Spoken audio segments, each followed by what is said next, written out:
안녕하세요, 나무소리입니다. 지난 강의에 이어서 스태틱과 파이널 키워드에 대해서 좀 더 자세히 살펴보는 시간 갖도록 하겠습니다. 지난 시간에 저희가 파이널 키워드에 대해서 먼저 학습을 했고요. 그 다음에 스태틱 키워드가 필드에 붙었을 때 그 내용이 어떤 의미를 갖는지, 어떤 기능을 갖는지 설명을 드렸어요. 자, 이번 시간에는 이 스태틱 메소드에 대해서 잠시 후에 설명을 드릴 거고요. 그 전에 스태틱과 파이널이 동시에 적용된 필드가 갖는 의미를 설명드리려고 합니다. 자, 그걸 뭐라고 하냐면 사용자 정의 상수라고 이야기를 해요. 저희가 첫 강의에서 변수 그리고 상수에 대한 설명을 드리면서 이 상수의 의미를 말씀을 드렸는데, 일반적으로 저희가 사용하는 상수가 뭐 예를 들어서 숫자 상수 3이나 7, 뭐 0.5와 같은 이런 숫자 상수, 문자열 상수, 뭐 이런 내용들, 문자 상수, 이런 것들에 대해서 말씀을 드렸었는데요. 자, 여기서 이야기하는 사용자 정의 상수라고 하는 것은 사용자가 마치 상수처럼 정의해 놓고 사용하는 것을 의미해요. 정적 필드, 즉 스태틱 필드에 파이널 키워드를 적용하면 이 의미는 어떻게 되냐면, 자, 파이널 키워드를 붙였으니까 어떻게 돼요? 한번 초기화한 이후에 따로 더 이상 어사인이 되지 않죠. 다른 값으로 대입할 수 없어요. 여기에 스태틱 키워드를 붙이면 어떻게 됩니까? 프로그램 시작할 때 스태틱 영역에 메모리가 잡혀서 프로그램이 끝날 때까지 사용이 되죠. 뭐 인스턴스화를 해서 사용한다거나 그런 게 아니라 프로그램이 시작할 때부터 프로그램이 끝날 때까지 이 스태틱 필드에 접근해서 사용할 수가 있어요. 그러니까 자, 한번 초기화해서 값을 변경할 수 없게 하고, 그리고 프로그램 시작부터 끝까지 접근해서 사용할 수 있는 변수를 선언해서 거기에 특정 값을 한번 어사인한 다음에 계속 사용하도록 하는 거죠. 자, 값을 변경할 수 없도록 해서 이렇게 사용자 정의 상수를 정의할 수 있어요. 사용자 정의 상수는 정적 필드나 메소드의 접근과 마찬가지로 클래스의 이름을 통해서 접근해서 사용을 합니다. 물론 접근 지정자에 따라서 클래스 내에서 접근할 거냐 아니면 모든 영역에서 접근할 거냐는 달라질 거예요. 아래에 예시가 나와 있는데요. 자, 여기 메스라는 클래스가 있고요. 시스템이라는 클래스가 존재하는데요. 이 클래스는 저희가 만들어서 사용하는 클래스가 아니라 이 자바 API로 제공해 주는 클래스들이에요. 이후에 저희가 이 다음 3강 지나서 4강을 넘어가게 되면 이 자바 API, 자바가 제공해 주는 다양한 클래스들을 사용하는 핵심적인 내용들을 학습을 할 텐데요. 그 중에 하나예요. 자, 이 메스라는 클래스에 보면 일단 클래스에 파이널이 붙어 있는데요. 이 메스라는 클래스를 임의적으로 상속해서 사용할 수 없다라는 의미예요. 저희는 우선 이 필드에 대한 내용을 보도록 하겠습니다. 여기에 보면 자, 더블 타입에 파이라는 변수를 선언해 놓고 거기에 파이 값을 쭉 정의를 했어요. 그런 다음에 자, 파이널 키워드를 붙였고요. 스태틱이라는 키워드를 붙였어요.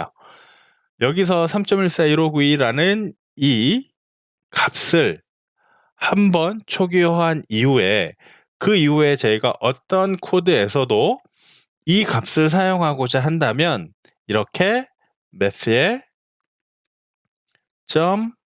.py라고 사용할 수 있도록 하는 거죠. 클래스 이름을 통한 접근은 스태틱 키워드를 붙였기 때문에 가능하고요. 이 값이 한번 초기화된 다음에 바뀔 수 없기 때문에 상수처럼 사용될 수 있는 거죠. 자, 이렇게 사용자 정의 상수를 만들어서 사용하려고 할 때에는 보시는 것처럼 스태틱과 파이널을 붙여서 사용을 하시게 되면 그 변수를 이 상수처럼 사용할 수가 있어요. 여기서 이제 한 가지 규칙이 있는데요. 이렇게 사용자 정의 상수를 정의했을 때의 변수명은 대문자를 사용을 합니다. 그리고 단어와 단어 사이에 언더바를 넣는 형태로 사용을 합니다. 뭐 예를 들어서 뭐 이니셜 네임 뭐 init name이다라는 이름의 어떤 어 사용자 정의 상수를 정의한다라면 뭐 이런 식으로 사용하는 거예요. init 언더바 name. 자, 관례적으로 이렇게 사용을 하니까 이렇게 사용된 변수들을 여러분들께서 만나시게 되면 '아, 그 변수는 static final로 정의되어 있구나.'라고 이해하시면 되겠습니다. 자, static 키워드와 final 키워드가 붙었을 때 사용자 정의 상수를 정의하는 방법. 자, 이 내용은 여기서 정리를 하고요. 다음은 static 메소드에 대해서 보도록 하겠습니다. 메소드에 스태틱 키워드를 적용하면 이를 정적 메소드 혹은 클래스 메소드라고 이야기하는데요. 이 정적 메소드는 객체 생성 없이 호출할 수 있는 메소드가 됩니다. 아래 코드의 예시로 보시면 employee라는 클래스에서 get next id라는 메소드를 스태틱으로 정적 메소드로 정의했는데요. 자, 이 메소드를 호출할 때에는 employee 클래스 이름 점 get next id라고 호출할 수 있어요. 자, 이 내용은 저희가 잠시 후에 코드를 잠깐 보면서 설명을 드릴 거고요. 이런 정적 메소드의 사용은 보시면 객체의 상태, 즉 필드에 접근하지 않고 필요한 파라미터가 모두 명시적일 때 적용을 해서 사용을 하고요. 클래스의 정적 필드에만 접근하는 경우에도 정의해서 사용을 합니다. 자, 예를 들어서 나와 있는 우리가 일반적으로 볼 수 있는 정적 메소드가 바로 math라는 클래스에서 거듭 제곱을 구하기 위한 메소드입니다. 이 for라는 메소드, 이 메소드가 바로 정적 메소드로 정의되어 있고요. 이 나중에 저희가 보여드리겠지만 다양한 이 자바 API에서 제공하는 메소드들이 이렇게 정적 메소드로 정의되어 있어요. 그래서 해당 메소드들을 우리가 사용하면서 그때그때 기회가 되면 짚어서 설명을 드릴 거고요. 자, 정적 메소드를 이야기할 때 중요하게 설명되어야 하는 것이 바로 인스턴스 메소드, 인스턴스 필드와의 관계예요. 그래서 그 내용을 간단하게 정리를 하고 다음 강의 이어서 가도록 하겠습니다. 자, 먼저 스태틱 필드가 있다라고 가정을 하겠습니다. 스태틱으로 정의된 필드가 있을 때, 자, 이것을 다른 말로 클래스 변수라고 한다라고 말씀을 드렸죠. 클래스 변수라고 하는데, 자, 스태틱 필드가 있을 때 저는 스태틱 메소드에서 접근이 가능합니다. 자, 이건 너무 일반적인 얘기죠. 스태틱 메소드에서 스태틱 필드에 접근하는 것. 자, 밑에 저희가 정적 메소드를 언제 사용하는지를 설명드릴 때 나와 있던 내용이에요. 그런데 자, 만약에 인스턴스 메소드에서 스태틱 필드에 접근하는 것은 어떻게 될까요? 자, 이 부분을 여러분들께서 이해하셔야 되는데, 자, 인스턴스 메소드의 호출은 언제 일어나죠? 객체를 생성하고 난 다음에 그 객체를 참조하고 있는 인스턴스 변수 점 해서 접근을 해서 호출을 하게 되죠. 자, 인스턴스 메소드가 호출되는 시점에 스태틱 필드는 프로그램이 시작할 때 이미 스태틱 영역의 메모리가 잡혀 있기 때문에 호출이 가능합니다. 그래서 스태틱 메소드가 됐든 인스턴스 메소드가 됐든 스태틱 필드의 접근은 모두 가능해요. 자, 다음으로 인스턴스 필드예요. 필드입니다. 자, 인스턴스 필드에 접근하는 것인데요. 먼저 스태틱 메소드에서 인스턴스 필드에 접근하는 건 어떻게 될까요? 접근이 안 돼요. 무슨 얘기냐면, 자, 스태틱 메소드의 호출은 언제 가능하냐면 프로그램이 시작되면서부터 호출이 가능해요. 왜냐하면 이 스태틱 메소드는 클래스 이름으로 접근이 가능하기 때문에 이 스태틱 메소드는 언제 어디서나 접근 지정자가 퍼블릭이라면 어디서나 어느 시점에나 호출이 가능합니다. 그런데 인스턴스 필드는 언제 잡히죠?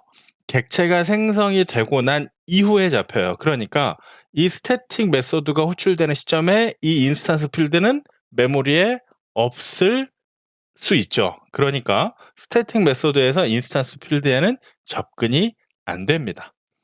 자, 인스턴스 메소드에서 당연히 인스턴스 필드에는 접근이 가능하죠. 자, 이 내용에 대한 이해가 우선 필요하고요. 자, 다음은 스태틱 메소드와 인스턴스 메소드 간의 관계예요. 인스턴스 메소드에서 스태틱 메소드의 호출이 가능한지, 스태틱 메소드에서 인스턴스 메소드에 대한 호출이 가능한지, 이 내용에 대한 이해가 필요한데요. 자, 이건 제가 간단하게 코드를 보면서 설명드리도록 하겠습니다.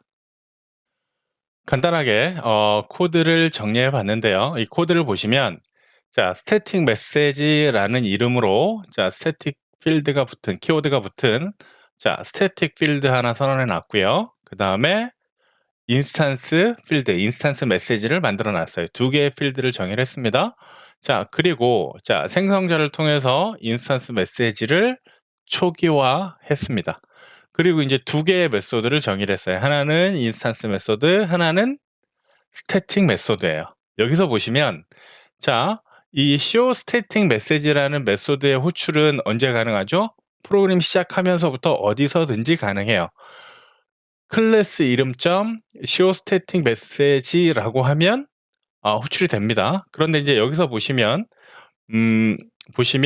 자, 이 static message라는 키워드는 이 변수의 호출은 스태틱 필드에 대한 접근이죠. 이렇게 접근이 가능해요. 자, 인스턴스 메소드 안에서의 이 인스턴스 메시지는 자, 인스턴스 변수에 대한 접근이에요. 그러면 방금 말씀드렸던 것처럼 그렇다면 스태틱 메소드에서 이 인스턴스 필드나 인스턴스 메소드의 접근이 가능하냐? 아니면 인스턴스 메소드에서 스태틱 필드나 아니면 스태틱 메소드에 대한 접근이 가능하냐? 이제 이런 것들을 조금 정리를 해보면 될 텐데요.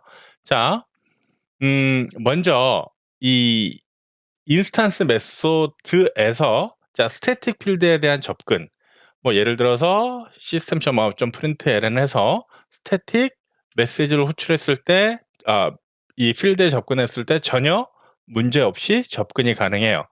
만약에 제가 show static 메시지를 호출한다라면 static 이그잼에 show static 메시지 호출이 가능하죠. 양쪽 접근이 모두 가능해요. 자, 무슨 얘기냐면 인스턴스 메소드에서 스태틱 필드나 스태틱 메소드 모두 접근이 가능하다라는 거죠. 자, 그런데 여기서 우리가 중요하게 봐야 될 것은 바로 스태틱 메소드에서 이 인스턴스 필드나 인스턴스 메소드의 호출이 가능하냐라는 의미인데요. 자, 보시면 제가 system.out.println에서 인스턴스 메시지라고 하면 바로 에러가 보이게 됩니다. 자, 이 에러 제가 스태틱 메소드에서 인스턴스 메소드에 대한 접근이 안 되는 거죠. 보면 non static 필드에는 스태틱 메소드가 접근할 수 없다라는 의미의 에러가 발생을 해요. 자, 그렇다면 당연히 인스턴스 메소드에 대한 접근은 어떻게 될까요? 자, 내 안에 있는 메소드에 대한 접근은 자, this로 호출이 가능해요. 뭐 예를 들자면 this.static show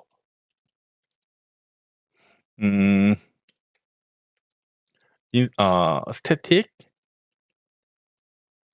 메시지라고 하면 어떻게 될까요? 자, 접근이 가능하긴 해요.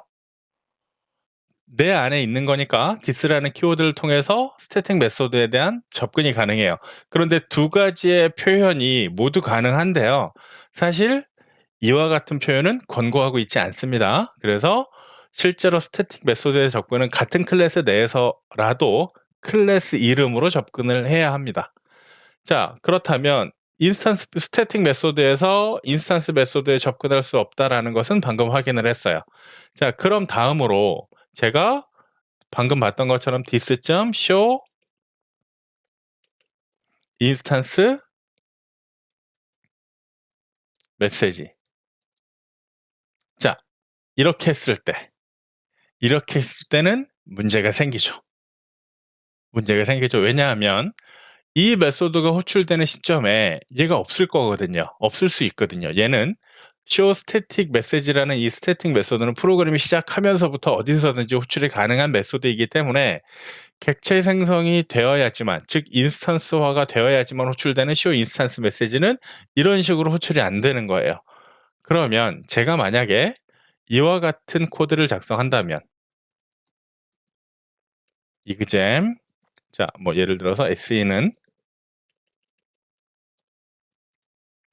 new static exam이라고 객체 생성을 하고 난 이후에 se.show instance message 가능하죠. se.show static message도 가능은 합니다. 이렇게 가능은 해요.